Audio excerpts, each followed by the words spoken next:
বাড়ি যাবি না কেন? আমাকে এই প্রশ্নটা অনেকেই করে, কিন্তু কাকে বোঝায় বাড়ি তো শুধু দেয়াল ছাদ নয়। বাড়ি মানে সেই দুটো মুখ যাদের জন্য পৃথিবীটা বাসযোগ্য মনে হতো। আজ তারা কেউ নেই, না বাবা না মা। তাই বাড়ির কথা উঠলেই বুকের ভেতরটা হাহাকার করে ওঠে। বাবা আর মা, এই দুই নামের মধ্যেই ছিল আমাদের পুরো জগৎ। এখন তারা নেই, অথচ প্রতিটি বাতাসে, প্রতিটি ছায়ায়, প্রতিটি নীরব বিকেলে তারা যেন থেকে গেছে অদৃশ্য অথচ অনুভবযোগ্য এক উপস্থিতি হয়ে। বাবা ছিলেন প্রশস্ত এক স্থির আশ্রয়, এক জীবন্ত বটবৃক্ষ। তার প্রশস্ত কাঁধে ছিল আমাদের ছোট্ট পৃথিবী। তার দৃষ্টিতে ছিল অনন্ত নিশ্চয়তা। সেই প্রশস্ত কাঁধেই বড় হয়েছি আমরা। আজও মনে পড়ে বাবা বলতেন, বাবা ঠিকভাবে চলাফেরা করিস, মানুষকে কষ্ট দিস না। কত সহজ বাক্য, অথচ এর ভেতরেই লুকিয়ে ছিল জীবনের পুনর্দর্শন। এখন আর কেউ মাথায় হাত রাখে না, কেউ বলে না কিভাবে চলতে হবে। সে হাতের উষ্ণতা আজ কেবল স্মৃতির বাতাসে তোলে, দৃশ্যমান রূপে নয়, আকাশের নিঃশব্দ আলোয়। আমাদের আত্মার আশপাশে মনে হয় বাবা জেগে আছেন।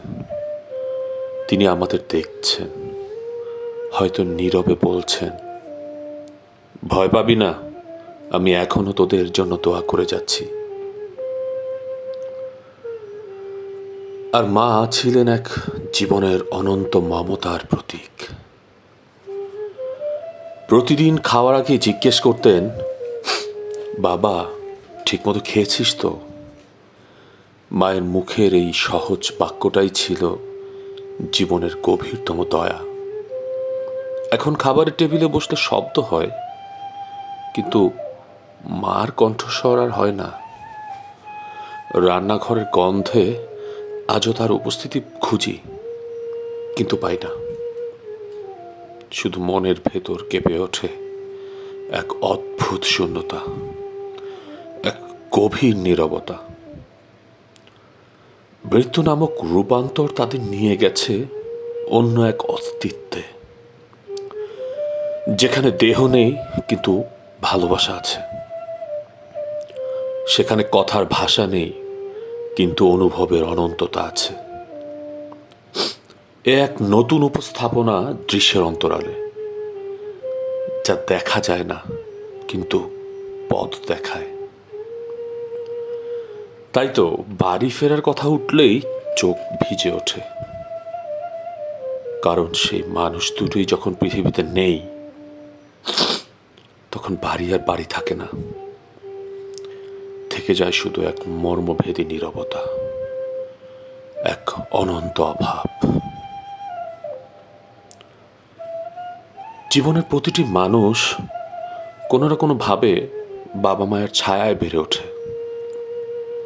কেউ আজও সেই ছায়ার তলায় নিরাপদ আছে, কেউ বা হারিয়ে ফেলেছে সেই মমতার ছাতাটি।